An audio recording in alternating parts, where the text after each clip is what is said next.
Good evening, ladies and gentlemen. My name is Dana Siegel, and I have the incredible honor of being the Executive Artistic Director of the organization that you will see perform tonight, the Voices of Hope. I also have dual honor tonight to be able to welcome you to the North Shore Music Theater on behalf of Bill and Karen and the North Shore Music Theater team. Karen is usually here for those of you who share these evenings with us and know that she usually joins us and welcomes you. However, she is ironically unavailable this evening, and I will share a little bit about that with you in a moment. She is quite fine, but it's ironic for the reason you're here tonight that she is not. That said, I want to take a moment to thank the North Shore Music Theater family for welcoming the Voices of Hope, as always, into their home. Yes. This is an amazing home, an amazing theater. Many of us have the privilege of growing up watching professional performers appear right on this very stage. Tonight, some of our VOH members will walk on this stage for the very first time, living dreams that we've all had since we were kids, of being able to perform in a professional home. They welcome us and they embrace us, and as much as we are not professional performers on a regular basis, we appreciate that they accept us that way, and it is a wonderful partnership. I want to tell you that the season coming up for North Shore is an amazing and exciting one, and I know Karen would want me to be sure to share with you that these are the names of the programs you should be watching for in the rest of this year. Kicking off with one of my personal favorites, Mame, followed by Peter Pan, Mamma Mia, Jekyll and Hyde for a few dark nights, some fun and fantasy with Hairspray, and of course closing out the season as always. Whose holiday season is complete until you've gone and seen the Christmas Carol here at the North Shore Music Theater. So I hope you will continue to visit and support the work that they do so that they may continue to contribute to the community that we are. That said, I want to take a minute. I'm going to pass this off to you, Jimmy, the first top one. I'm going to take a minute to tell you a little bit about Voices of Hope. I'm guessing that many of you, how many of you have been to a VOH program before? Oh, bless you. Thank you. It's very important that if you've been, that you tell your friends, if you have enjoyed it, that you come back and visit us again. Voices of Hope is a very unusual theater group. In fact, we're not. We are, however, an organization of actors and singers and artists and designers and musicians and performers and backstage technicians who do have a passion for musical theater. More importantly, we are united by the fact that we each share a personal relationship with cancer. My voice, by the way, is only raspy because it's been a very exciting week in preparing this production for you. And as the director, I am often raising my voice in joy, and also a little bit over the wonderful orchestra that we have here for the cast to hear me. But our purpose and our mission is to support cancer research. We have a very unusual opportunity to do this. We have a relationship, a very personal relationship with the organization that we raise funds for. Many people walk or run or ride or gather in some ways to support cancer research, but not everybody has the opportunity to know the team that they are literally supporting. Voices of Hope has a relationship with the Mass General Hospital Tamir Center, where the doctors and nurses who are doing the transformative research that is changing lives come to our rehearsals, share with us the stories of the patients that we support, and then we are also invited to come to the Tamir Center, and our members visit on a regular basis so that we can see where the dollars that we raise with your love and support and help go. We see it every day because members in our own organization have been treated there, and we see it every day when they come and tell us their stories. You can read about them in our program. More importantly, you can meet them tonight because they are here, as always. I think they're out in the middle here somewhere. They often don't like to be declared, but I know you're there. They come and they support the work we do. It's particularly important I tell you where Karen is tonight. Karen has a friend right now who is unfortunately battling cancer. She's under treatment at the Tamir Center. I had permission to share that with you, and Karen is with her this evening. So, of course, our thoughts and prayers go out to her. Several of our other families are battling right now, so we are with them as well. But I want to tell you with great pride In addition to those struggling, there will be 5 performers on this stage tonight that are all cancer survivors. They are benefiting from the incredible research.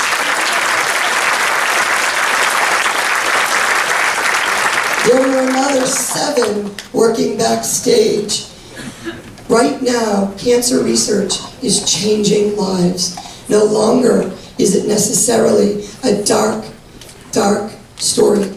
Quite often, it is a chapter in somebody's life, for we are living well beyond cancer now, and that's what this kind of treatment and research is doing. So it's important for us to keep supporting. Come to the shows. All of our members are volunteers, by the way. All proceeds, all of your donations and all the proceeds from everything we do go directly to our friends at the Tamir so they can do the important work they're doing. Working my way through Karen's notes and my own, so bear with me just for a second. I want to draw your attention lastly to the program, which gives you a lot of wonderful information. Please take a moment to look at our sponsors. They are the reason that we're able to pass through all of your donations, because they support the productions we do. So it's important to hear that they hear from you, that you have visited their stores, taken advantage of their businesses, or spent time acknowledging the support that they offer to us, so that collectively we can contribute more and more dollars to the transformative work being done. I want to draw to your attention the back page of your program, which is a notice about a save the date. In October, let me get the date right, in October of this fall, Voices of Hope will celebrate its 10th annual Fall Gala. It has been 10 years since that very first day when 22 of us set out to do a small, one-night-only fundraising event. We raised $17,000 that night, and nearly 10 years later, we are on our march to $1 million. And that's because every one of you bring hope to the work we do. Lastly, it is a fundraiser, so bear with me just for a few more minutes, please. I promise you the production will be worth every second you have spent with us. There is an envelope inside your program. If after this evening, and believe me, the generosity of your being present is more than enough for us. But if after this evening there comes a time in which you wish to make a donation, to celebrate someone you know in recovery, or to honor somebody that you love, please take a moment and look at that envelope and send it off to us, perhaps with a little extra something, so that at the end of the year, our donation grows bigger and bigger every year. Lastly, I just want to tell you just a touch about the production you're about to see. Working is not a very popular production. Has anybody seen Working before? All right, some fans. Most people have not. Why did VOH choose Working? Because Working is about ordinary people. It is the stories of their jobs, their lives, their relationships with the work they do. They are your teachers and your construction workers and the grocery clerks and the flight stewards and the people that you meet every single day in your life. It's about a book that Studs Terkel wrote in the 70s, and he interviewed over 500 people about their jobs. Why it matters to us is because these are the very people that we're raising funds for. These are your teachers, your grocery clerks, the business people you work with, the commerce that you do business with. The work that we do to change the face of cancer changes the face of America. And that's what our goal is. Working, a vivid portrait of the working men and women who are the heart and soul of the American landscape. Ladies and gentlemen, thank you for choosing to spend your evening, this evening, at the North Shore Music Theater and with the Voices of Hope. Please enjoy Working.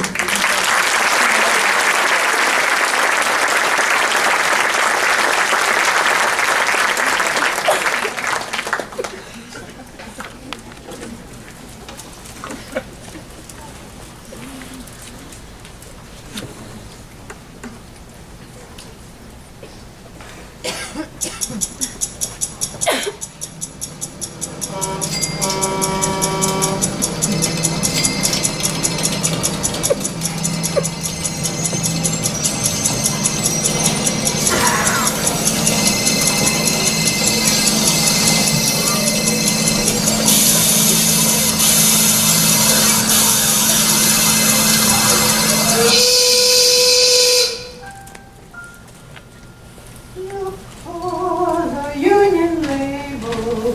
Will you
story of my life.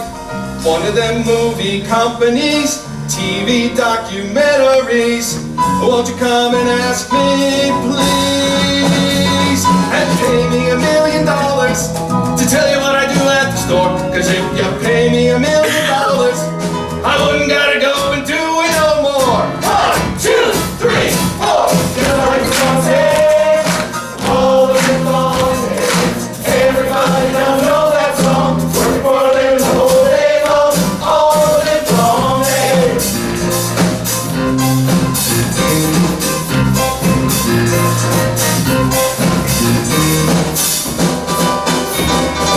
Hey somebody, won't you turn your head? Take a look my way. I'm getting old and I tell you, getting old ain't nothing new. Nothing again with you know. You know, Be my old now Monday. Monday, Rain and shine, show. it's back again. Now Monday. Bring another cup of coffee, get the juices flowing. 1, 2, 3, and go. Just like the sunset, all the big long days.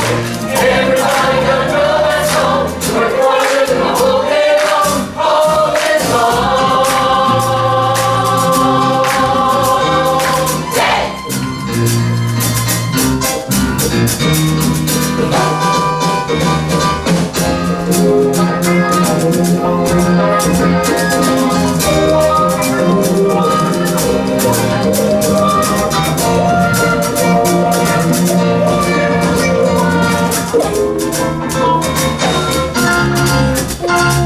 Just like the sunset, something now hold now, hold Monday. Just like the sunset, something now hold now, hold Monday. Just like the sunset, something now hold now, hold Monday.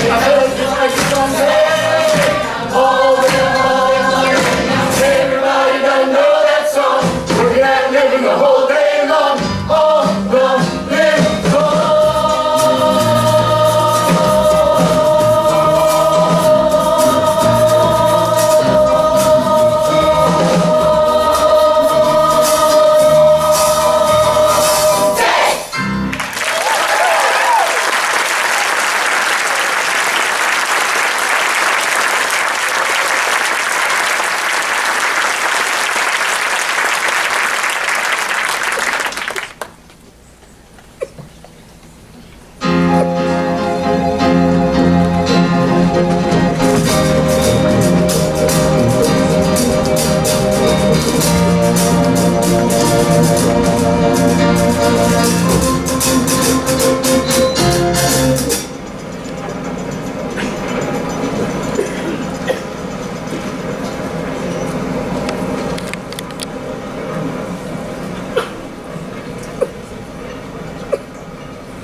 Hey, Nick.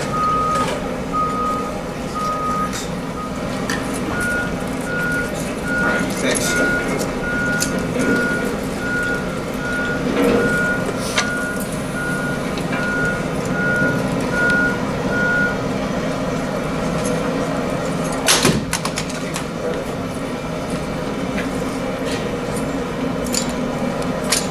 All right, fellas.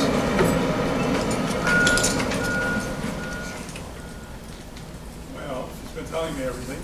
It looks great, and good work. We'll see you in a month. All right, great, thanks. Good job.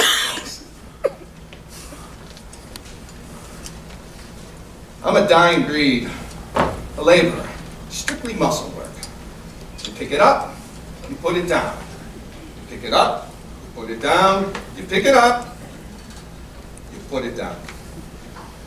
Now, typically in the morning, you wait at the shanty until 7 o'clock.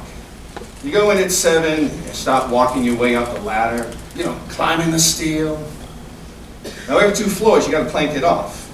First, you disconnect the bottom of the mast, and then you tie it to the boom at the top of the choking cable.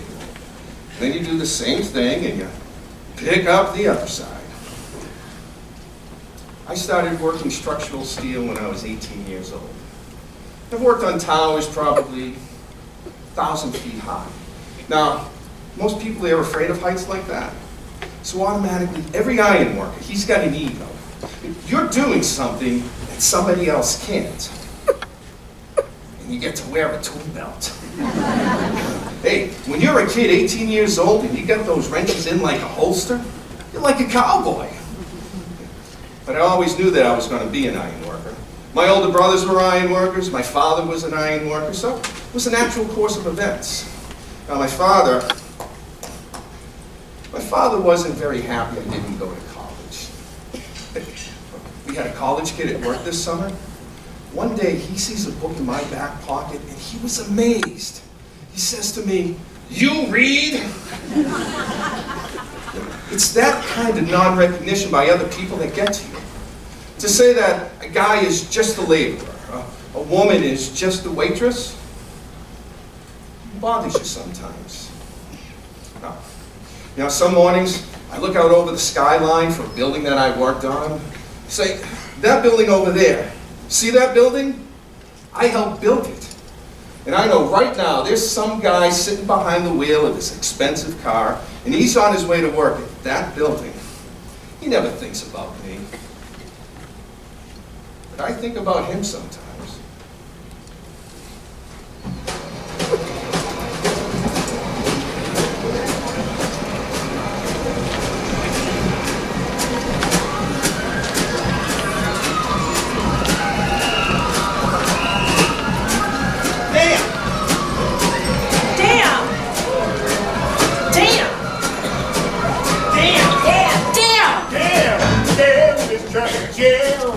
How I hate to be late, hurts my motor to go so slow. Damn this traffic jam, I make it work like coffee cold as it. Damn this traffic jam.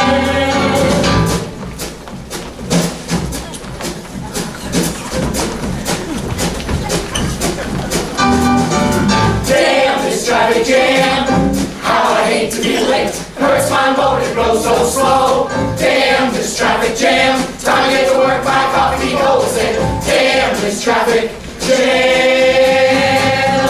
Our house about 6 o'clock, took 15 minutes to go 3 blocks. Just in time to get in line, the mass lights looked like a parking lot and said, damn this traffic jam, how I hate to be late, hurts my motor to go so slow. Damn this traffic jam, time to get to work, my coffee goes in. Damn this traffic jam. Almost had a heart attack, looking in the rearview mirror, saw myself in the next car back, looking in the rearview mirror, about to have a heart attack. I say, damn this traffic jam, how I hate to be late, it hurts my motor to go so slow. Damn this traffic jam, time to get to work, my coffee goes. Say, damn this traffic jam.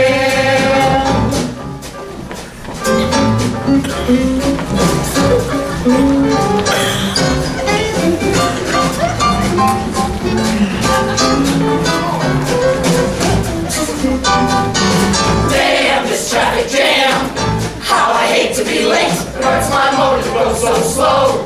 Damn this traffic jam, time to get to work, my coffee goes. Say, damn this traffic jam. Drive-thru's backed up, what do I do? I need 5 dogs to get me through. Sick and tired of paying tolls while bobbing and weaving round potholes. Said, damn this traffic jam, how I hate to be late, hurts my motor to go so slow. Damn this traffic jam, time to get to work, my coffee goes. Say, damn this traffic jam. The gal to my left is doing her nails. The guy to my right was eating great emails. I'm so tired I cannot think. Oh my God, did he go late? Damn this traffic jam, how I hate to be late, hurts my motor to go so slow. Damn this traffic jam, time to get to work, my coffee goes. Say, damn this traffic jam.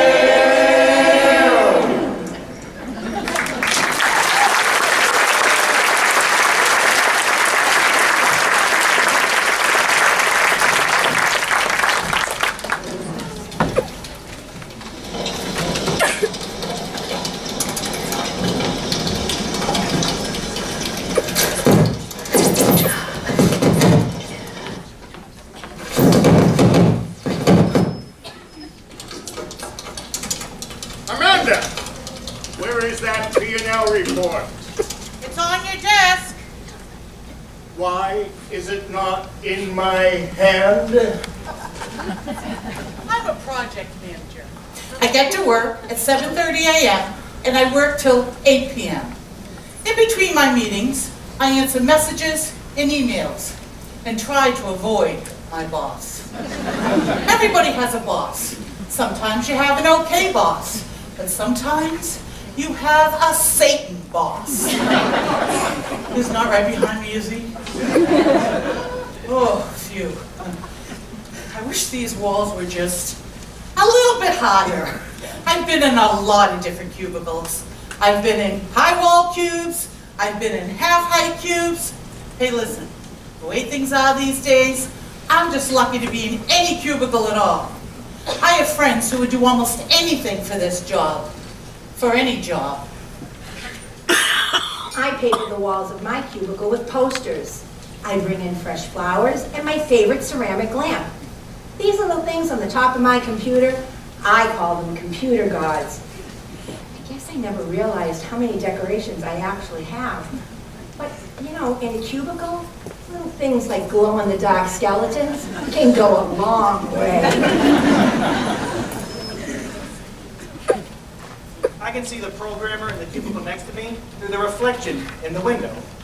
Sometimes I can see her reflection and I can see what she's doing. Quite often she's emailing jokes to her sister. I also acquired a webcam. I set it up here and I point it behind me. So I have a little window on the computer here, which is the webcam picture.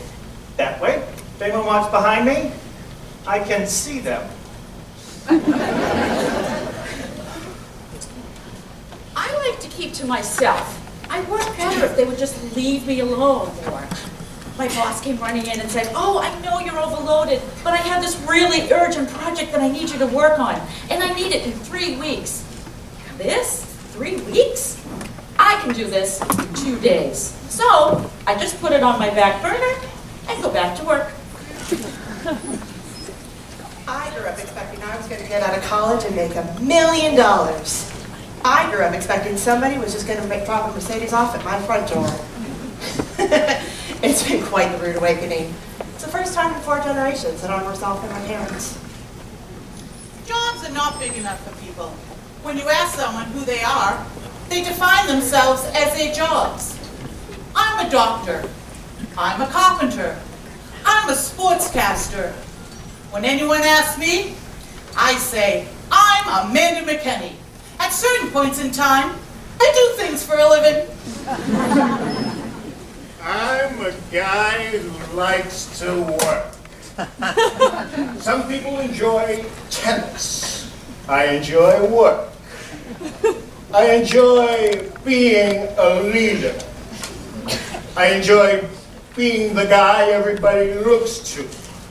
I like the responsibility of having a team of people working for me. In our world of money, money management is still the sexiest job there is. Ask any girl at the East Bank Club. Money is hot. True story. That's okay. They did a study that found that just looking at a Maserati made girls produce twice as many hormones as normal. Oh yeah, if someone wants to call me a freebooter, a pirate, a robber baron, I take that as a compliment. Absolutely. That's what this country is about. The free market.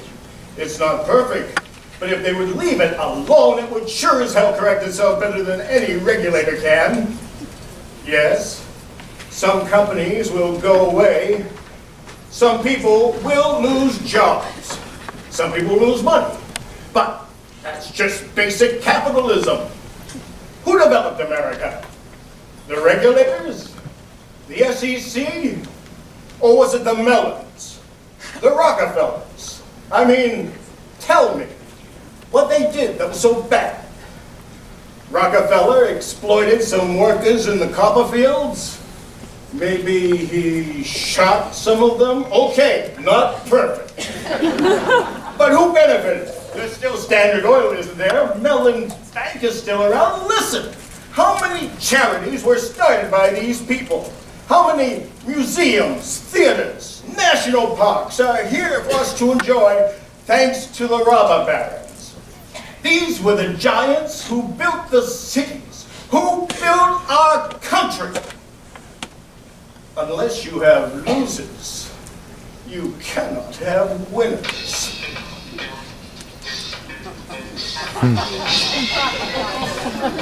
Hold on a second. I gotta take this. Yes?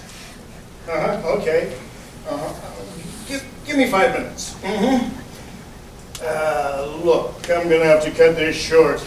I need to get back on the phone before the markets close overseas. You know, everybody works long hours these days. A kid wants to make it, he's gotta be willing to work long hours. And he's gotta know how to outsmart the regulators. It's easy. If you can't outsmart one little government staff, you shouldn't come to work in the morning. I should be their teacher. You know, I always wanted to teach. That's what I like to do when I get tired of all this. Get involved with young people. Pass along my knowledge, my experience, my values. Yes, how's the market doing?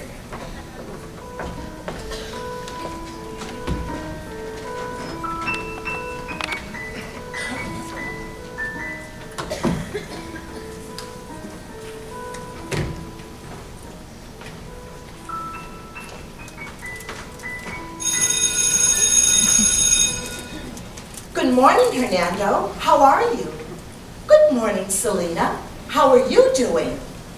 In your heart, you may dislike a certain child, but you force yourself to say, good morning, Manuel. How are you doing? Somebody forgot to take their Ritalin this morning. My name is Rose Hoffman. I teach 3rd grade. At 9:15, we start with spelling. I have tables fun on the board. Multiplication. You don't just say tables, you say tables fun. Everything is fun, fun, fun. I tell my kids, Mrs. Hoffman's here. Everybody works. In the old days, I had 18 to 20 children who stayed in my class from the beginning bell to the very end. Today, I have 37 in my class. They come in, they play with their cell phones, they leave to computer labs, art therapy. Oh, I've seen some great changes since I began teaching in the 70s. January 6, 1971. My students back then were primarily Polish. I love the Polish people. They were such hard workers.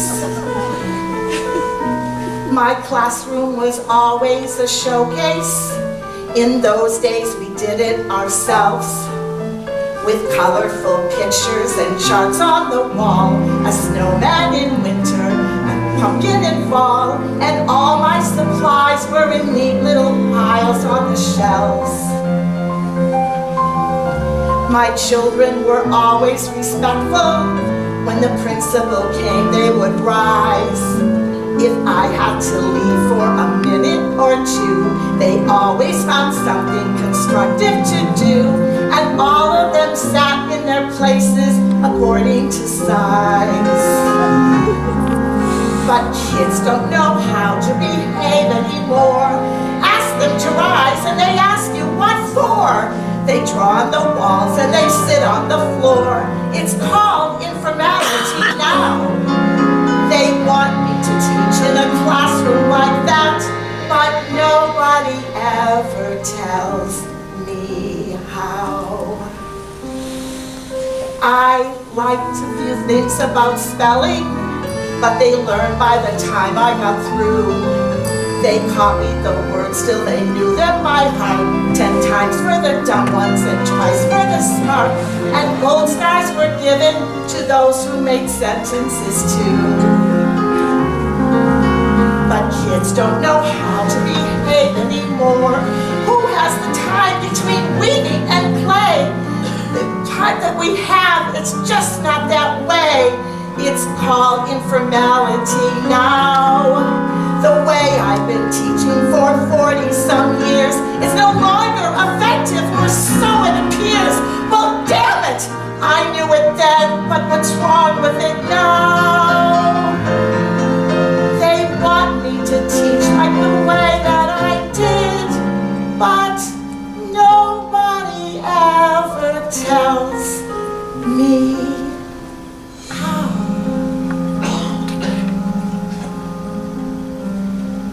There was one girl who I loved. She was one of my special students. She was never any trouble.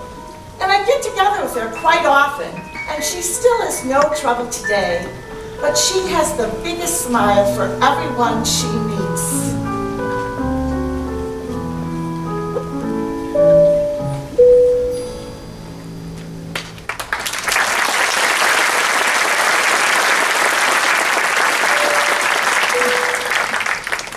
After 2 months of flying, I had already been to New York, London, and Paris, which is a pretty big deal when you're from Kankakee, Illinois. But after I had been with the airlines for a while, I realized that it wasn't as glamorous as I thought it would be. Sometimes people get nasty. I mean, they're harassed by security, and then they're delivered to us. And our shining personality only goes so far. However, we get scared sometimes too. There hasn't yet been a time where I didn't want to get on the plane, but there have been times at takeoff where something funny has happened. One time, I was flying in first class and I had a load full of passengers. And the captain comes up to me and says, "We have to make an emergency landing in Chicago because we lost a pin out of the nose gear. When we land, the nose is going to collapse. And I obviously have to prepare the cabin for an emergency landing, but not for another 2 hours. And to not tell the other flight attendants because they're new and they'll get all excited. So I have to keep this in me for 2 hours. And I wonder, am I going to die today? And I'm serving drinks and food. And this gentleman gets mad at me because his omelet's too cold. I wanted to say to him, "Just you wait, buddy. You're not going to have to worry about your freaking omelet." When I told my parents I was going to the airlines, they were so excited. My mother especially thought it was great that I could have the ambition, the nerve, to try and go accomplish something on my own. Really? I just wanted to get out of Kankakee.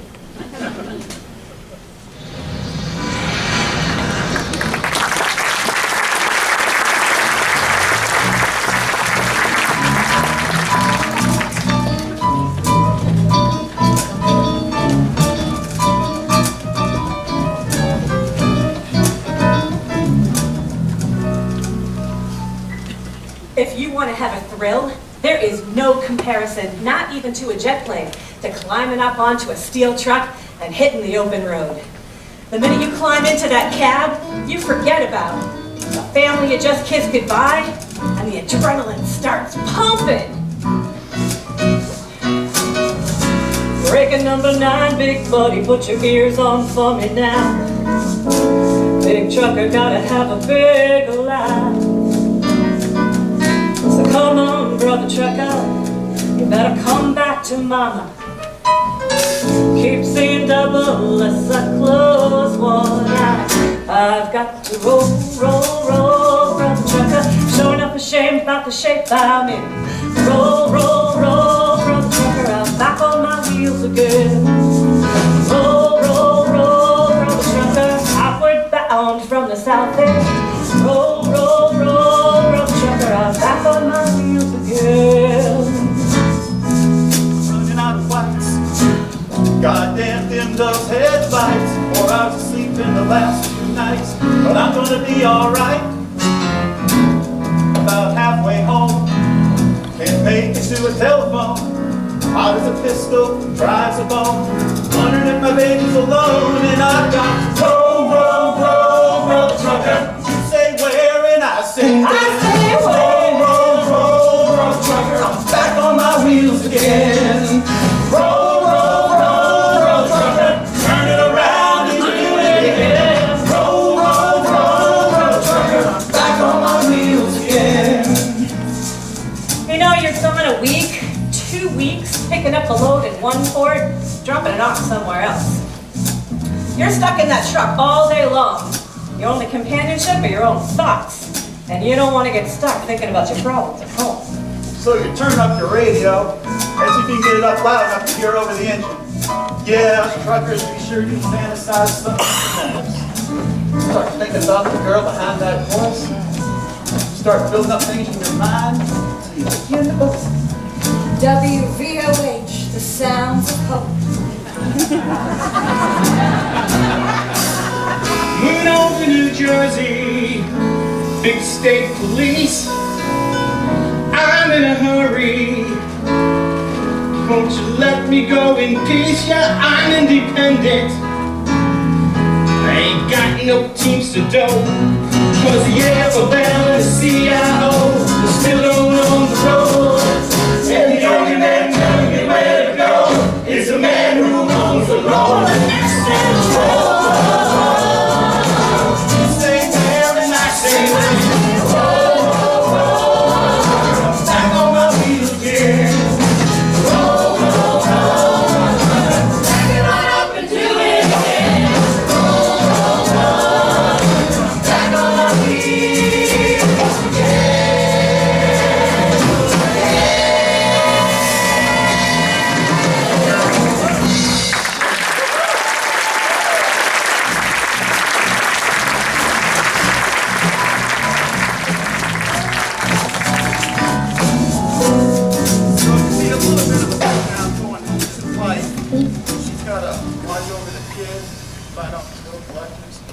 She doesn't know she's going to have a husband home for graduation.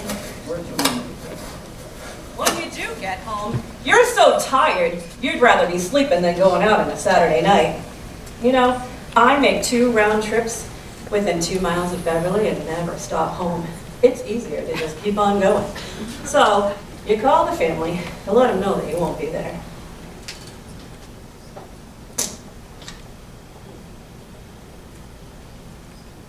Hello? Honey? We're sorry, the number you have dialed is not in service at this time. Effing phone company.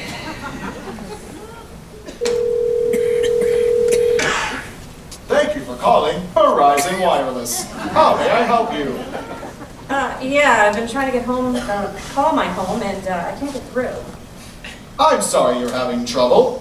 May I have the number you were trying to reach? Sure, it's 978-808-4495.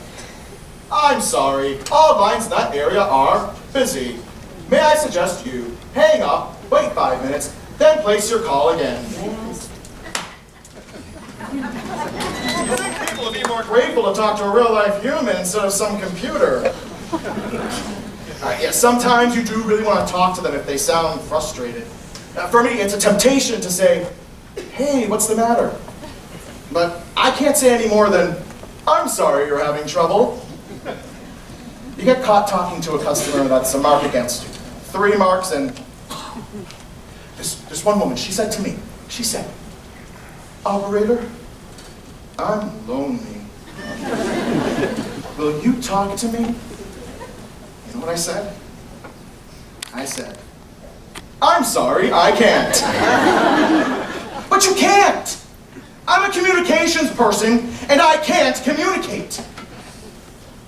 There was a time when I thought of receptionists as the dips at the front desk taking messages. Then I became one, so she had to be special, right? Because I'm special, so I had to change my opinion. I was fine at first. Then we had this office party, and I was having this fairly intelligent conversation, and they said, well, what do you do? And I said, well, I'm a receptionist.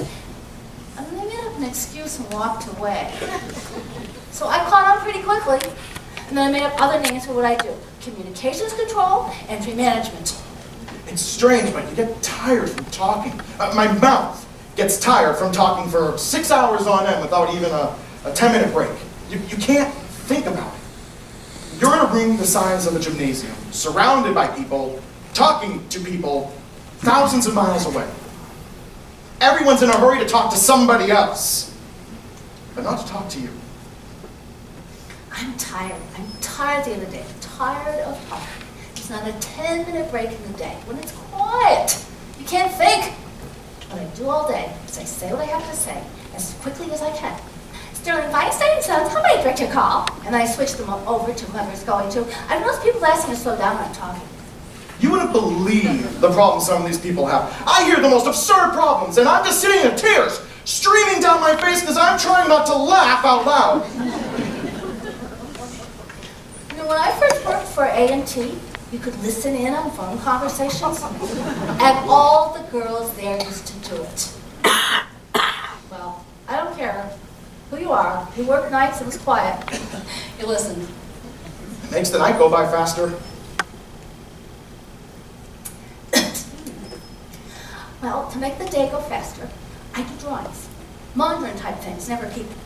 I pretend I'm all alone and it's quiet. I call it the land of no phone.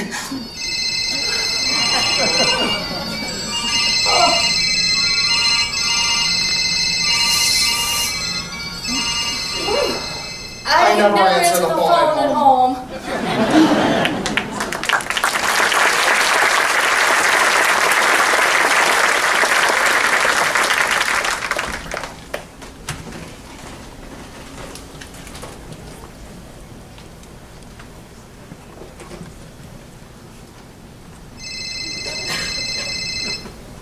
Hello? Oh, hello? No, thank you. Well, my husband, he gets a paper at the office and I just read it online. No, I don't have an office, I don't work. Well, I mean, I work, of course I work. I just don't have a job. Anyway, thank you for the offer. I'm a stay-at-home mom. I guess on my Mother's Day they would have called me a housewife. Funny, it's not like I sit around watching soap operas all day. I have a lot of work to do. It's just sometimes you wish you had something a little bit more exciting to talk about at a dinner party. You know, something that matters. What I do, it only matters to 3 people.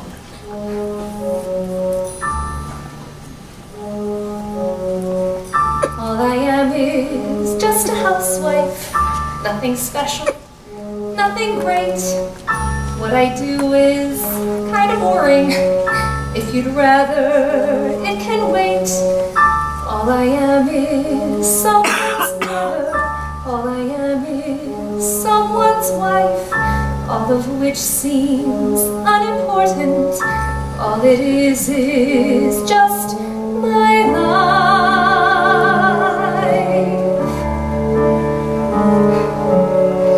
Do the laundry, wash the dishes, take the dog out, clean the house, shop for groceries, look for specials, come and sound so Mickey Mouse, drop the kids off, pick the shirts up, try to lose weight, try again, keep the troops fed, pick their things up, lose your patience, count to 10, 2, 3, 4, 5, 6, 7, 8, 9, 10, 4, 5, 6, 7, 8, 9. All I am is just a housewife, nothing great. What I do is out of fashion, what I feel is out of date. All I am is someone's mother. Right away I'm not too bright. What I do is unfulfilling, so the TV talk shows tell me every night. I don't mean to complain at all, but they make you feel like you're 2 feet tall when you're just a wife. Just a housewife. Nowadays all the magazines make a bunch of beans out of family life. You're always if you go to work, but you're just a jerk if you say you won't. Just a housewife. Lives as they think it's fine if the choice is mine, but you know they don't. What I do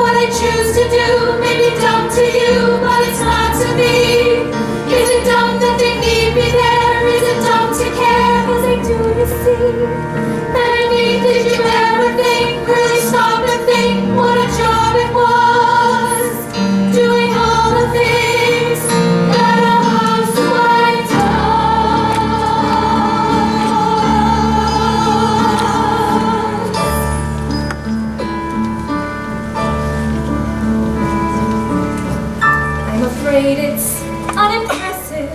All I am is someone's mother. Nothing special. What I do is unexciting. Kind of dog. Take the kids here, take the kids there. I don't need to complain at all. All I am is busy, busy every day. All I am is like my mother. All I am is just a housewife.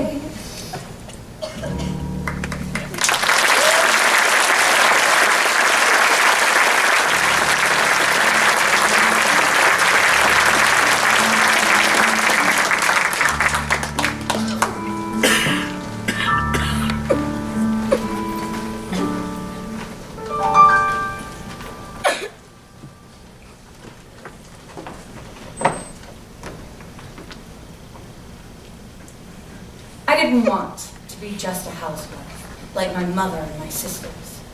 Somehow I always knew I wanted more out of life. I was 15. I was sitting in this coffee shop and a friend came by and said, "Yo, hurry up, get your things.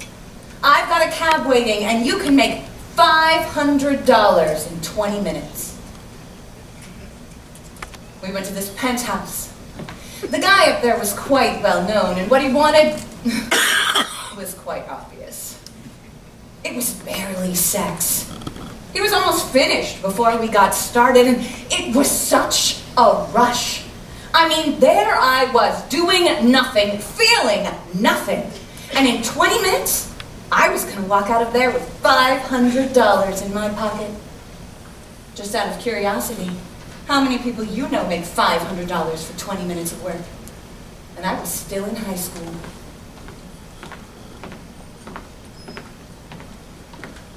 I like to think of myself as an upper-class working girl. Now the press call me a socialite. And all that really is just another word for a well-dressed fundraiser. Oh, and fundraising, it's a little like flirting. I mean, you get to talk to all of these wonderful people about a cause that you love. What could be more enticing than that?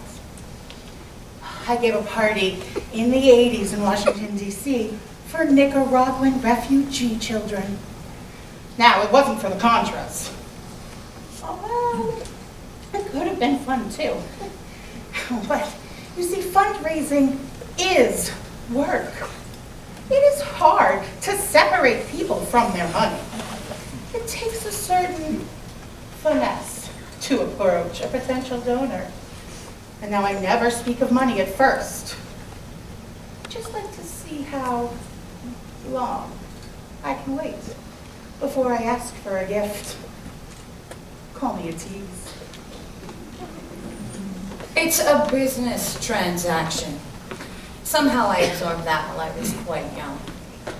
I was a precocious child. Actually, I was kind of lonely. I didn't experience myself as being attractive. I mean, I didn't look like a Calvin Klein ad. I was bright, and I didn't play by the rules. Guys were mostly scared of me. They didn't want emotional intimacy, but they did want a screw. And for a while, I was okay with that. It was feeling warmth, feeling intimacy, feeling. I was driving around New York City in a limousine during the hotel strike, and I had nowhere to go. And I thought, now this is what it must feel like to be a bag lady. You can't just go around, driving around and picking up every homeless person that you see and taking them home with you. But you can say something entertaining. You could bring a light to their eyes. You know, maybe that is what they mean by socialite. You become your job. I've become a hustler. Even when I'm not hustling, I'm a hustler. What you do is what you are. And I don't think that's so different from someone who works on an assembly line 40 hours a week and comes home cut off and numb.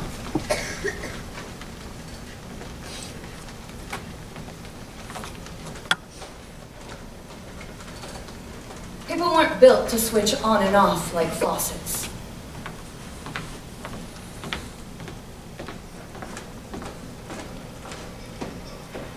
I work in a luggage factory. We make suitcases. The tank I work at is 6 foot deep, 8 foot square. In 40 seconds, you have to take the wet felt out of the felter, put the blanket on to draw out the excess moisture. Wait 2-3 seconds, take the blanket off. Pick the wet felt up and balance it on your shoulder. Reach and grab the hose and spray the inside of this copper screen. Turn around, walk to the hot dry dye behind you. Take the hot piece off and set it on the floor. Put the wet piece on the dry dye. Push this button. Inspect the piece you just took off. Stack it, count it, 40 seconds. In the summertime, the temperature at our workstation reaches anywhere from 100 to 150 degrees. I have arthritis in the joints of my fingers, and naturally in my shoulder from balancing the hot piece. The hoses will sometimes leak, spray back on you. The hydraulic presses leak, so you're slipping on oil. You have the possibility of being burnt every time that hot dye hits that wet felt. You're just engulfed in a cloud of steam every 40 seconds. Tanks run 24 hours a day. I work 8 straight hours with 2 10-minute breaks and 1 20-minute break for lunch. I find it hard to eat my lunch in that length of time. 40 seconds. Granddad was a sailor, he blew in off the water. Father was a farmer, and I his only daughter. I took up with a no-good man-working man from Massachusetts. He died from too much whiskey and leaves me these 3 faces to feed. Mill work ain't easy, mill work ain't hard. Mill work most often is a goddamn awful boring job, and I'm waiting on a daydream to take me through the morning. Put me in my coffee break where I can have my sandwich and remember it's me and my machine for the rest of the morning, for the rest of the afternoon, and the rest of my life. They can't keep men on the tanks. They say it's too monotonous. I think women adjust to monotony better than men do, because our minds are used to doing 2 things at once. Where a man can only think 1 thing at a time, a woman can listen to a child while she's doing something else. It's like that on the tanks. You get to be automatic in what you're doing, while your mind is doing something else. My mind begins to wander to those days back on the farm, and I can see my father smiling at me, swinging on his arm, and I can hear my granddad's stories of the storms out on Lake Erie, vessels and cargoes and fortunes and sailors' lives were lost. But it's my life has been wasted, and I have been a fool to let this manufacturer use my body for a tool. I get to ride home in the evening, staring at my hands, swearing by my sorrow that a young girl ought to stand a better chance. And may I work this mill just as long as I may.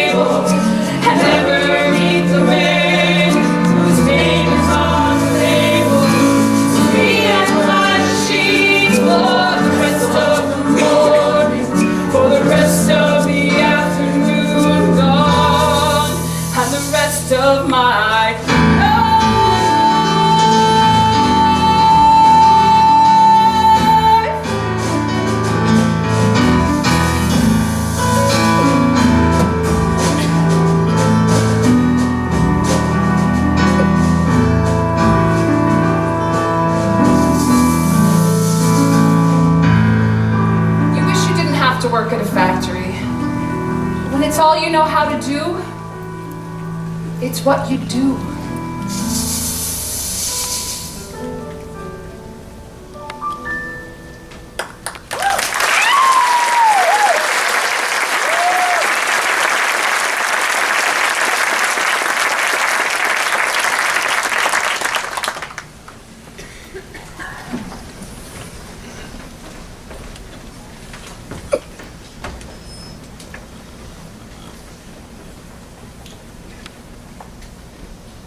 An organizer is someone who brings in new members.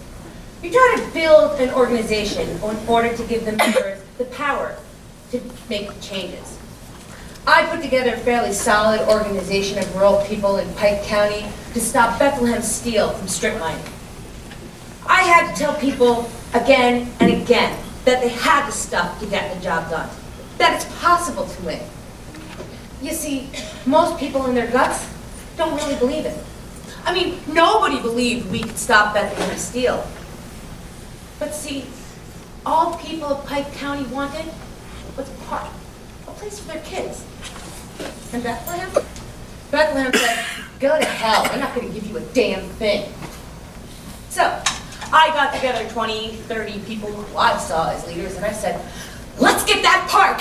And they said, we can't. And I said, yes, we can. So we got enough people. I mean, we wrote letters and we protested until we finally got on TV. And Bethlehem caved.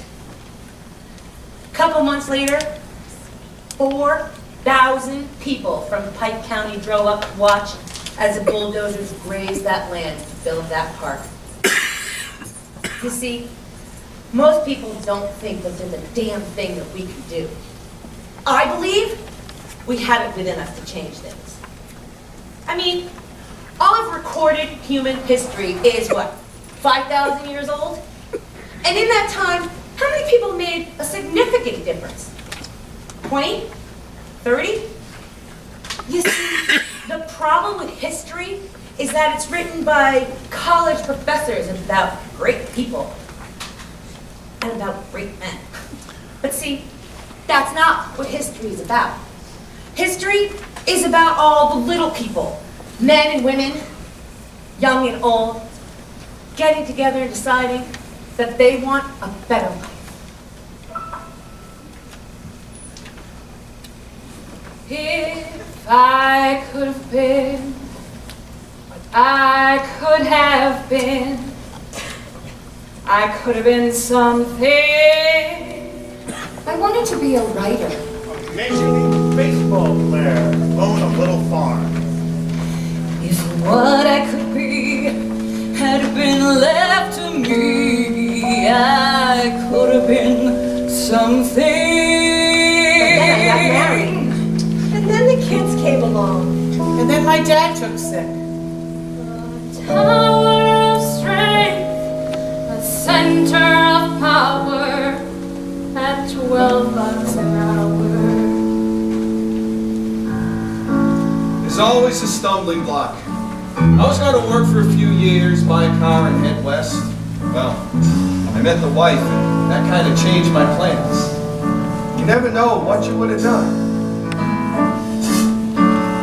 If I could have done what I could have done, I could have done big things. Someone to do what I wanted to, I could have done big things.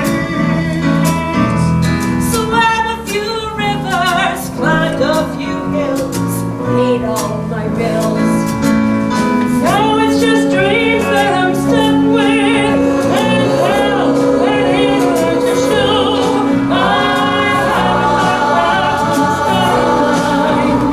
But deep down inside where it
The story of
Just be careful. Oh, there's people there now. Pretty good day, Lane Stone. You get interested in what you're doing, and usually end up fighting the clock the other way. You're not looking for quitting. You're wondering if you haven't got enough done, and now it's almost quitting time. Well, there's not a house in this county that I haven't built that I don't notice every time I go by. And if there's one stone crooked, well, I still notice it. You see, stone's my business. Stone's my life. We build a house with our hands. 30 years go by, it stands. It stands when nothing stood. A house of stone. The mason sleeps real good. He does his work. His workday flies. Quitting time's a big surprise, and then it's one more stone to get just right. It's always one more stone before the night. I daydream all the time about stone. Well, someday, I'm going to build me a stone cabin up in Rockport. I'm going to have stone cabinets in the kitchen, everything stone. I'm even going to have a stone front door. Well, probably not, but it seems like all my dreams have a piece of rock mixed up in them.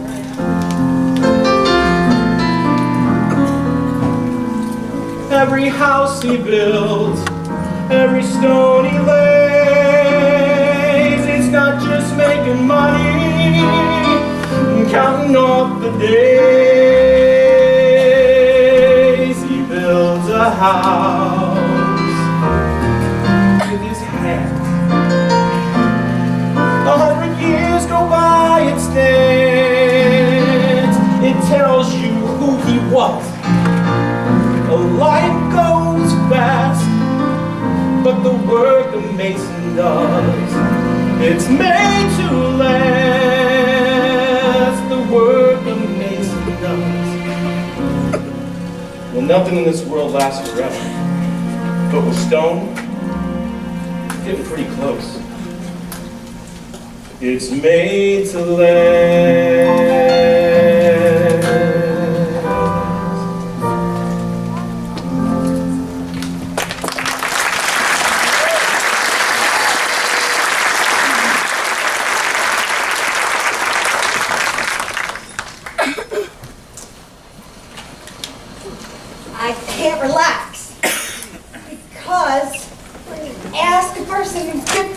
years old, what does a press agent do?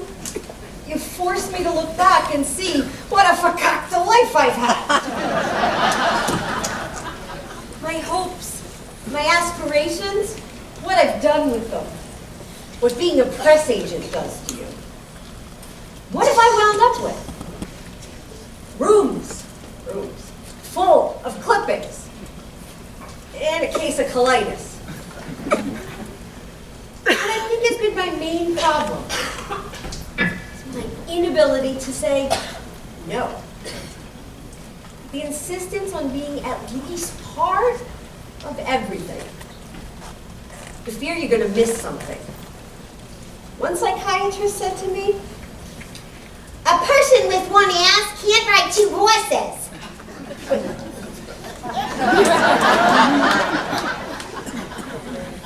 Being a publicist is a confession of weakness. It's for people who don't have the guts to go out and get attention for themselves. You spend your whole life telling the world how great somebody else is. In this job, you don't build, well, anything. If I had had, I don't know, mom and pop candy store, I could have built it into something. I could have built it up bigger and sold it for $1 million. Who do I sell my clippings to? Hello? Okay. Yes, I'd love to go to dinner. 5 minutes. Thanks.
Good evening, my lord.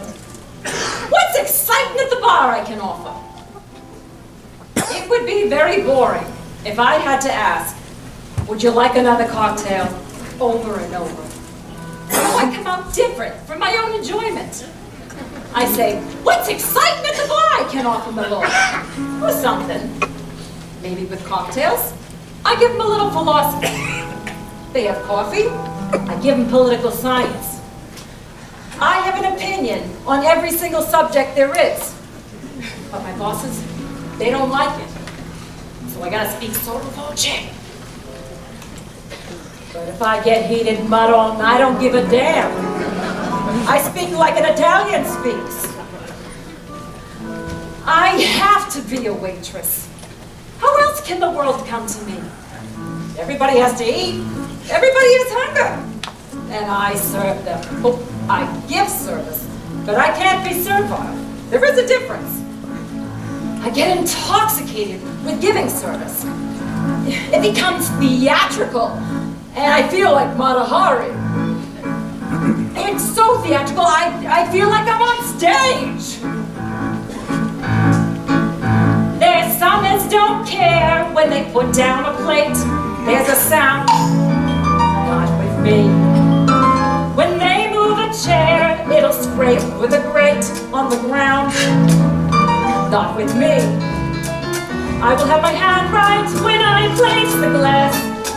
Notice how I stand right as customers pass. Serve a demi-tasse with a gesture so gentle, or do it again till it's near Oriental. It's an art, it's an art to be a fine waitress, to see that you pleasure each guest. There's a twist to my wrist if I let a fork drop. or cut up a pork chop, or serve a New York chop. It all needs to be stylish and smart. That's what makes it an art. I remember one day, as I do now and then, I had shakes. Down I went, there with my tray, full of 7 prime tenderloin steaks. Down I went, but I kept my poise, not one guest heard me fall. Never made a noise, not one noise, food and all. If you have to crawl, you give them what they like. You carry your tray like it's almost ballet-like. La la la la la la la la la la la la. It's an art to be a fine waitress. Each evening I treasure the test. But my chef may be deaf, I stay diplomatic. If I give him static, he might find the haddock, or put too much salt in a tie. Even that is an art. Your check, my lord. Yes, and what should I tip you? Do whatever you like. Don't play God with me. Tips. Tips are important for people like captains and barmen. For them, it's a tip. See, for me, I'm a gypsy. Just toss me a coin, and I suddenly feel like I'm Carmen.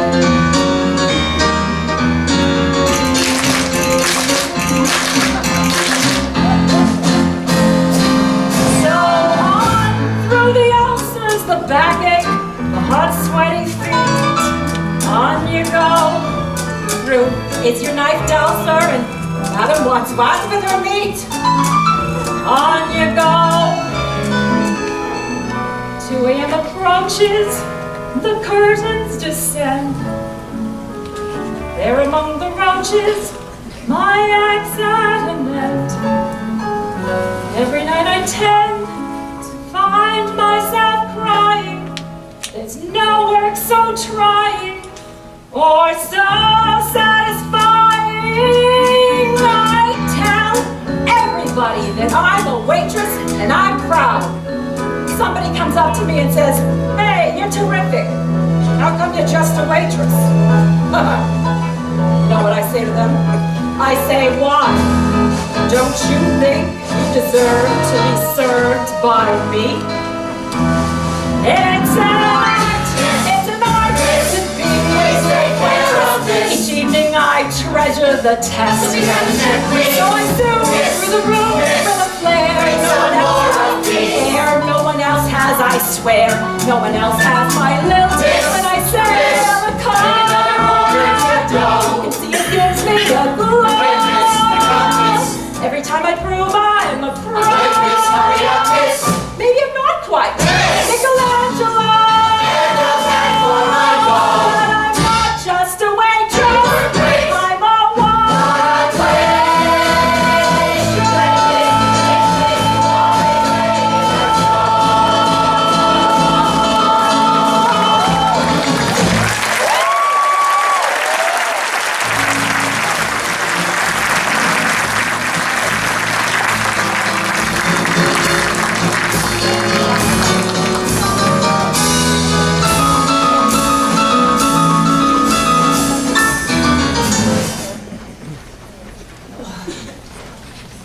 After 16 years I'm here, I finally took a 2-week vacation in Hawaii.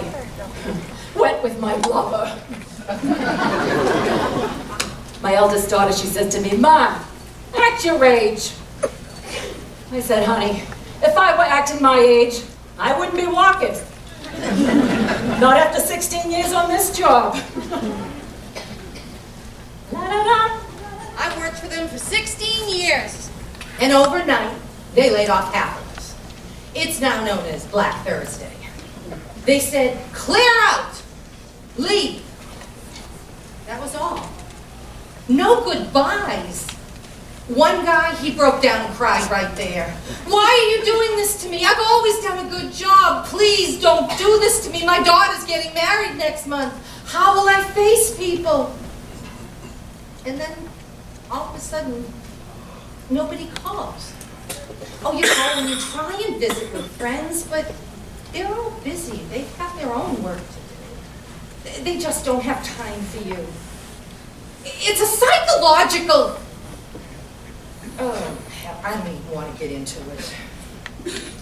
It was a year ago November. I'm still looking. But I guess you just have to fight your own way, which is what I've been doing my whole life.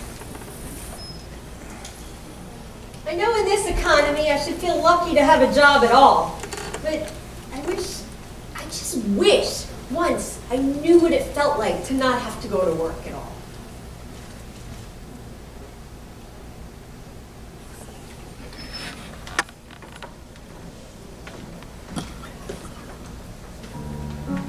When I retired, the first 2 years, I was downhearted. I had no place to go, nothing to do. Then I gave myself a good going over. Joe, I said, you can't just sit home like this and waste your time. You gotta get out, do things. Well, the day goes pretty fast for me now. I don't daydream at all. I just think of something, and then I forget it. Yeah, that daydreaming, it don't do you no good. Nah, you gotta keep busy, keep moving. That's the trick.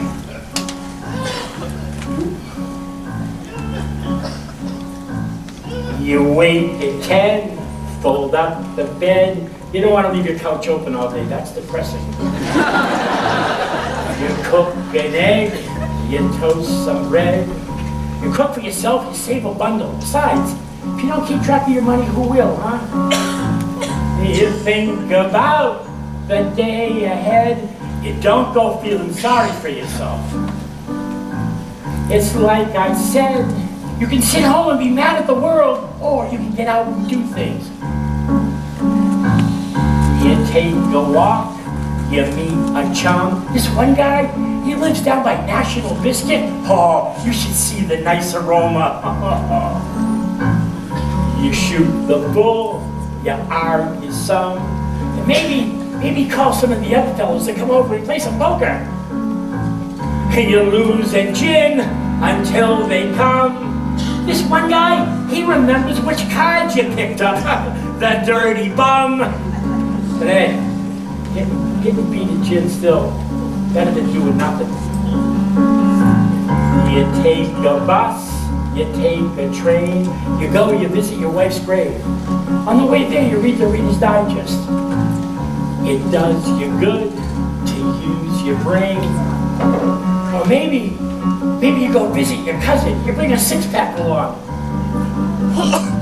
You just take a stroll down memory lane. When we was young, we was always together, and raising Cain. Oh, we go back a long, long way, him and me, all the times we had. I remember once, back in '52, we were at this fair with these girls we knew on this crazy ride where you screamed or you prayed. The Big Dipper, I think they called it. We could hardly walk as we left the car, and we staggered down for a candy bar, and we sat and laughed in the penny arcade. Oh.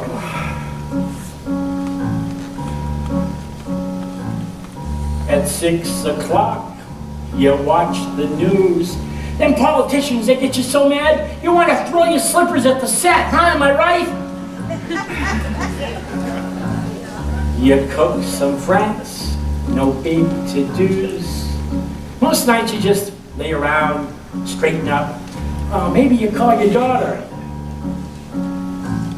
You watch a game, you take a snooze. But then this Sunday's different. You change your shirt and shine your shoes, cause you're going around the block to the tavern.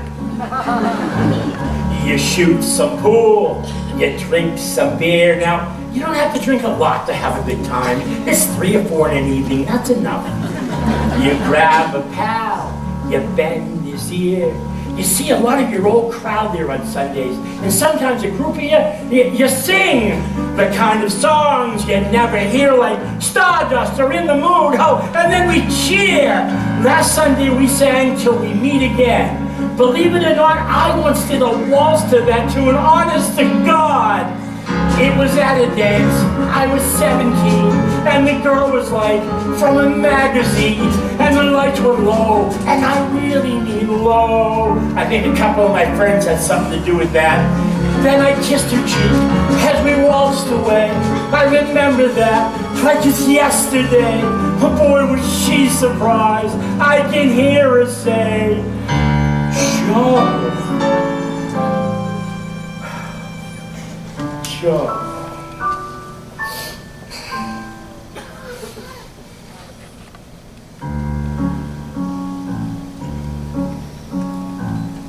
They drive you home from round the block. You take the cash out of your sock. You fix the bed, you check the lock. You wind the clock. When I retired, a bunch of my friends said to me, Joe, you still got your health, you shouldn't have done it. It was too late. I don't know why I retired. Just a habit, I guess. I got no complaints. I keep busy, I keep moving. I go to fires once in a while. That big fire we had on Milwaukee Ave about 3 months ago, I was there. It was strange, smoke pouring out of there, heavy as hell, but you don't see no flames, you know?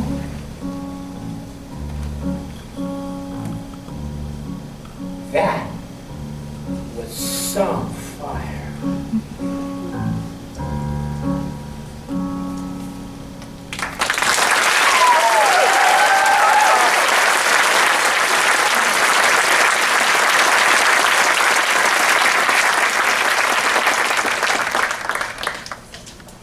You go in there, and it's dark. Smoke's pouring out of the goddamn building. And it all happens really fast. I feel this tremendous heat to my left. I turn around, and the whole freaking room is orange and yellow. You can just see the orange and feel the heat. The lieutenant and another fireman, they got the ladder up and they saved 2 people. But downstairs, there was a guy trying to get out the door. They had bolts on the door. He died. You know what the lead guy said? He goes, "We lost a guy. Shit, we lost a guy." And I said to him, "Yeah, but you saved 2 people. How did you know a guy was sleeping on the pool table?" And he said, "Yeah, but we still lost a guy." I always wanted to be a fireman. Lots of guys wanted to be firemen. It's like kids. Everybody's still a kid. You've got guys 40 years old still thinking they're kids inside. Except they're losing their hair and they don't screw so much. I used to be a cop. You know why I switched to fireman? I liked people. And sometimes when I was a cop, I would just feel the hate coming into me. Like there was this one time, I had to go to the roof of this project. And at the top of the stairs, there was this big guy, about 6'7", with his back. And I said, "Hey fella, turn around." He says to me, "Yeah, wait a minute." So I said, noticed that his elbows were kind of fumbling around his waist. I was like, "Hey, turn around a minute." It then dawns on me, he's got a gun in his belt, and he's trying to get it out. And I'm like, holy shit!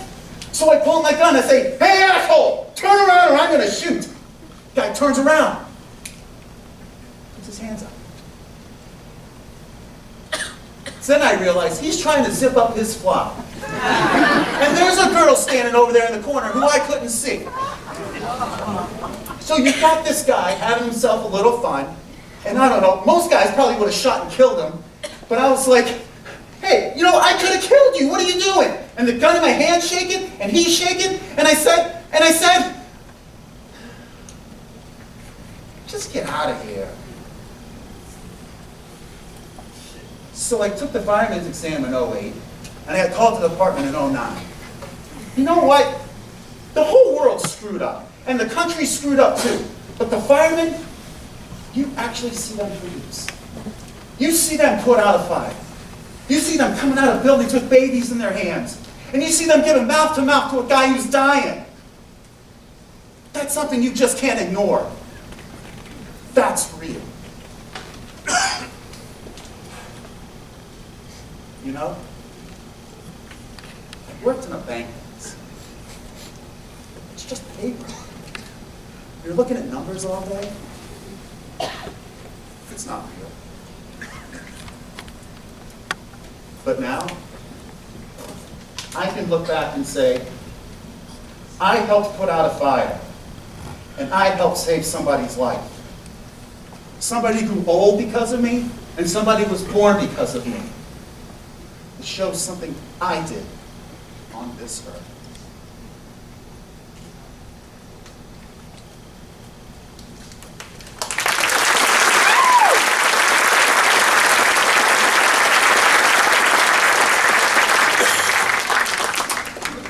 Oh, Teak, I'm sorry I'm late. The traffic was awful. Not to worry, Mrs. C. Besides, you know how much I enjoy my time with them. He gave me the extra time to take his vitals and get him changed for bed. Now he's all set. We just need to give him his nighttime meds. Thank you so much. And I will see you on Thursday. I'll see you on Thursday. Thank you again. He had a very good day today. We went down to the senior center just a mile away. Some days he only wants to stay at home, but on Tuesdays they play music and they dance. You should have seen him dance. They were playing Spanish music. He's a ham. He likes to make the nurses smile. Some days he can't remember who I am, but today he was lucid for a little while. And through it all, I take his pulse, I change his clothes.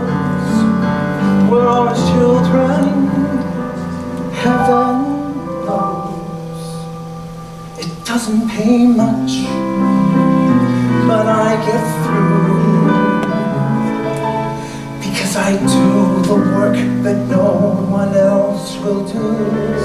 Very good day today.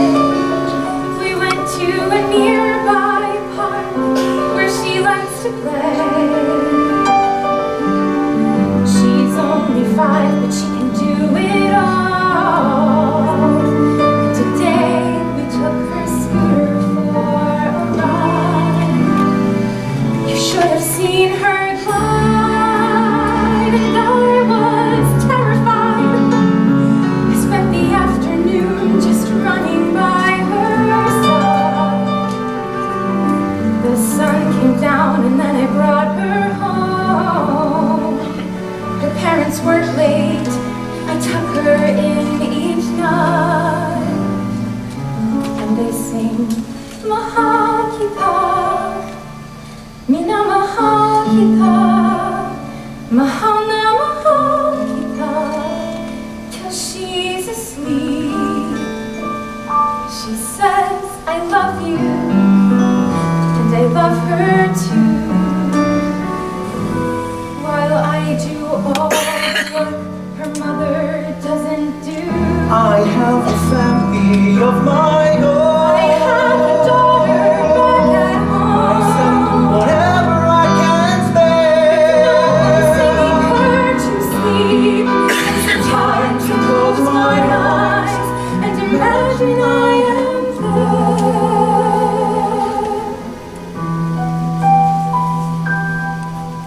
Duérmete, Mina Mahakita, hasta la madrugada, duérmete.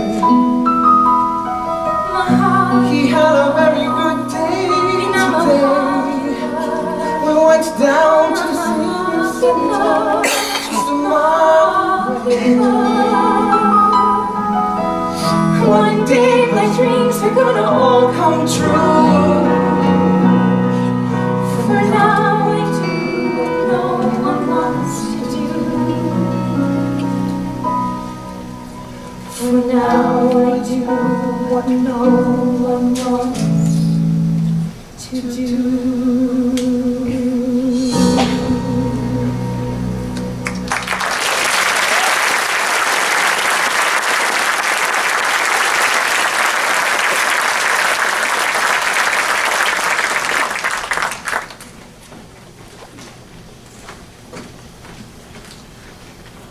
I make drugs. I make the good drugs. I make legal prescription medication designed to hunt and destroy cancer. 30 years ago, we didn't even talk about cancer. It was this big, black, dark, unknown, unspeakable. We were afraid to even say the word. We called it the big C. Today, cancer is no longer this unseeable, intangible, looming hooded figure. It is known. It is a mass of cells. It can be fought. And we are fighting it. We have whole communities built around cancer. They offer support through diagnosis and treatment and whatever the outcome is. We all have our reasons for joining these communities. And everyone has something that they can offer. Stories, strength. For me, it's science. With the chemotherapies that I'm working on, I'm saving lives. We are saving lives. My contributions are only a part of the equation. You see, we have doctors and nurses treating the patients. We have researchers scouring every medical journal for any sign of a lead or a breakthrough. We have therapists and counselors offering guidance through troubling times. There are lab technicians like me assembling therapies and developing new drugs. And there are benefactors, great and small, providing the funds we need to continue our development of cancer-ending therapies. Like the one I'm working on right now. We've made this little protein. It's shaped like the letter Y. The two front prongs of the Y, they seek out and attach themselves to the cancerous cells. Now the tail of the Y, that's not just there for decoration. The tail of the Y carries the payload of what ends up being 200 times more chemotherapy than what those cancerous cells would have received through otherwise typical chemo. Now imagine a nuclear explosion, a mushroom cloud and all, delivered with all that same force, but on an area the same size as the head of a pin. We're not treating the whole body for one area of growth. And that's what targeted therapies are all about. We are targeting the disease, not the patient. The patients. They are the bravest part of our team. They used to be the victims, helpless, inoperable. But now, you actually hear about those battling cancer, the warriors. These people, they cast their unhelpability aside and choose to participate in trials like mine. They're called trials for a reason. We don't know what the outcome will be. These people surrender their everything so we can take baby steps to an answer. I mean it, baby steps. From development to an official FDA approval. It takes about 100 months. That's just over 9 years. Think about it. In 9 years, kindergartners will enter high school. TV shows will air pilots and series finales and enter syndication on Nick at Night. Apple will release 18 new iPhones. But I'm not defeated. No, I'm driven. I'm motivated. I know the work I'm doing, the work that we are doing right now, will one day be the reason that patients and their loved ones won't know suffering. Every trial, every advancement, every courageous and selfless warrior volunteering their life for the smallest piece of information, just one step closer than we were to a solution. Every day I work is one day closer to the end of cancer. We've come a long way in 30 years, but we still have so much work to do. So tomorrow, I'm gonna do some more of it. Because right now, we're working on a new Big C, and we're not afraid to say this one. Cured.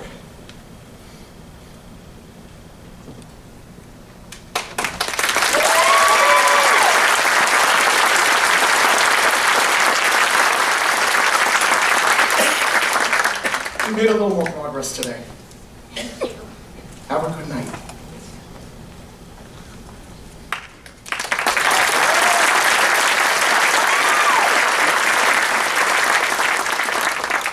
You know what I always wanted to do? I wanted to play the piano. That's what I really wanted to do. And I write stories and songs and things about my life growing up in the South, my mama, my grandmama, and me. Now I got my own beautiful daughter, and I've got plans for her. So every morning I get up, head to the Marriott, scrub rooms. And then each night I come here to this lab, and it's scrubbing again. For generations, that's all we've done, scrubbing. My mama, my grandmama, and me. My daughter, she's not going to do any domestic work. I aim to be the end of all that.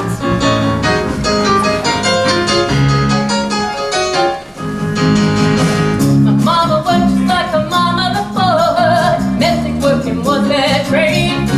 They were laundress and cook, living hell. Thursday girl, babysitter at a hotel. They worked 6 days a week, all day long. Never cooking, I did. Those were the days when the minimum wage was everything you could get. They were cleaning with them.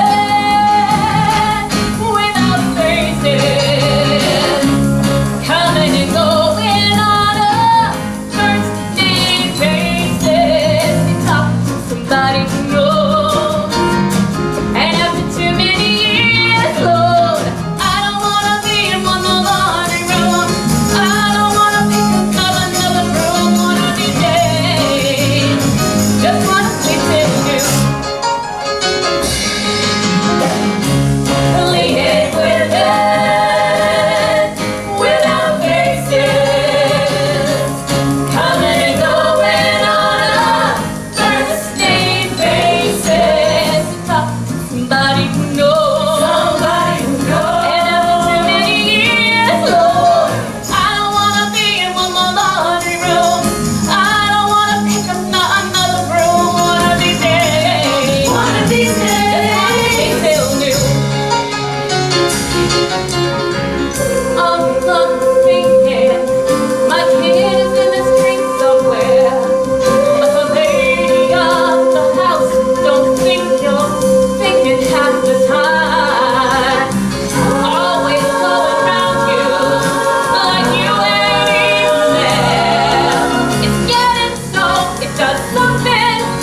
generations of cleaning women. But my daughter, she's a whole new generation. That's what we got coming up today. A whole new generation. My name's Ralph Werner. I'm 19 years old. I started this mutual fund for the students in my school. My father runs his own investment firm. I guess that's where I learned. He runs a hedge fund. You know, those are the guys who are always getting caught defrauding their investors. But we studied ethics in school, so I'm sure I won't have any problem. I'll be going to business school, Kellogg naturally, but what I'd really like is to be a professional golfer. But realistically, I'll probably be an entrepreneur, and then I'll start a family, of course. My quote, dream girl, unquote, has long brunette hair. She doesn't have to wear a lot of makeup because she's going to be naturally pretty. I want her to have a lot of personality because when we're 30 and we're moving up the ladder, there's going to have to be a lot more than looks. At first, she'll probably be working, but after our first child, she'll stay home. And she'll be a good mother.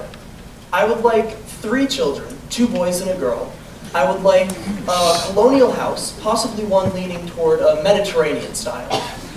Maybe it could even be backing right on a golf course so my wife and I can play golf whenever we want. I hope my wife can play golf. This is Ralph. Yes, let's talk about that.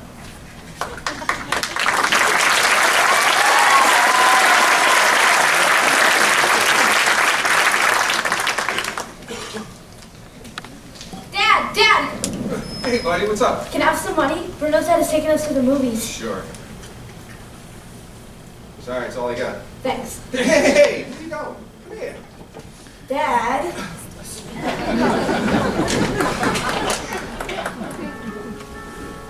This may sound square, but my kid is my imprint. You know what I mean? This is why I work. Every time I see a smart young kid walking by dressed real sharp, I'm looking at my kid. I've heard a lot of songs saying, where you going, my son? Now I know they're true. Boy, you never stop to think how fast the years run and how they've taken you. I remember you was 3 and a half. Your mom and me, we'd sit there after things got quieted. We laughed at some new word you said, how tough you were to get to bed, and we planned the night away. We were planning for our kid. I was your hero then. I couldn't do no wrong as far as you were concerned. You thought I was the best of men. Tables hadn't turned. You hadn't learned how little time it takes. Daddies make mistakes.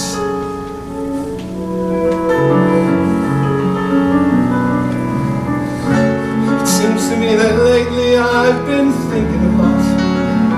I think about my dad. Lots of funny things come back I thought I'd forgot. Now they make me sad. High school and it used to be. I didn't want him touching me, and I shuddered if he did. Further back to summer nights, baseball games beneath the lights, and sleeping in the car. My daddy and his kid. He was my hero then. He couldn't do no wrong as far as I was concerned. I thought he was the wisest and the strongest.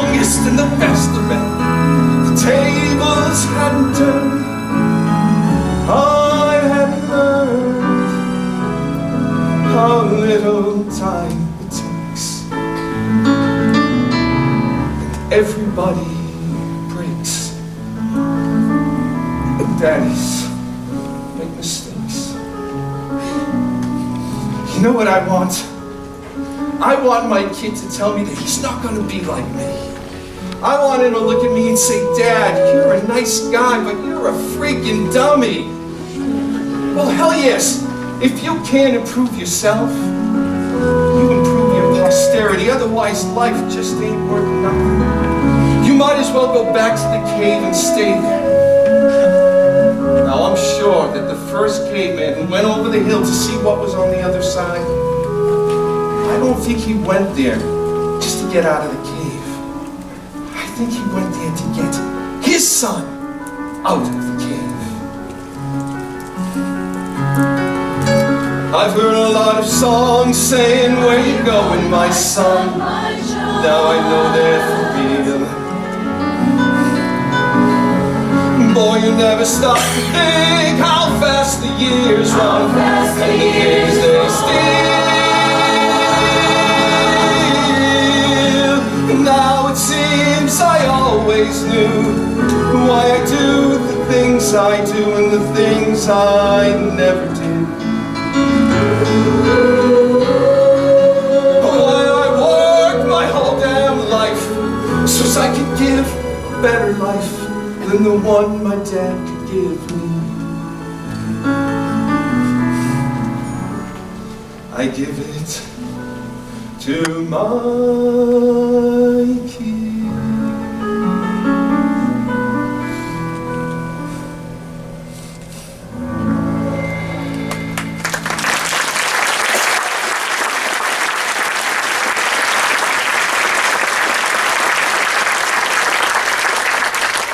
Take a piece of work. Say, Michelangelo's Sistine Chapel, this beautiful work of art. But what if he had to recreate the Sistine Chapel 1,000 times a year? Don't you think that would dull even Michelangelo's mind? See, it's not just about the work. Somebody built the pyramids. The pyramids, the Hancock building, those things don't just happen. You know, I don't care how little you did. You worked on a road, you drive down the road, you say, I worked on this road. There's a bridge, you say, I worked on this bridge. I'd be good if a carpenter builds a cabin for a poet. Then the poets owe that carpenter a little plaque on the wall. Just 3 or 4 lines. We labor with our minds. This place we relax in was built by someone who can work with his hands. Picasso can point to a painting. A writer can point to a book. What can I point to? Everyone should have something to point to. Hey, you know what I'd like? I'd like to see a building, say, the John Hancock building. I'd like to see on it a foot-wide strip from the top to the bottom with the name of every person who's ever worked in or on that building. Every name. So when a guy brings his kid by, he can say, see that building? I was the one who did the design. I was the one who drafted the plan. Every detail and every line. See that building? I ran the crane that lifted the beams. I was the guy who worked up above. Look at those bricks are mine. See that building? Look how my door hangs in the frame. See that building? 40 flights up, I scratched my name.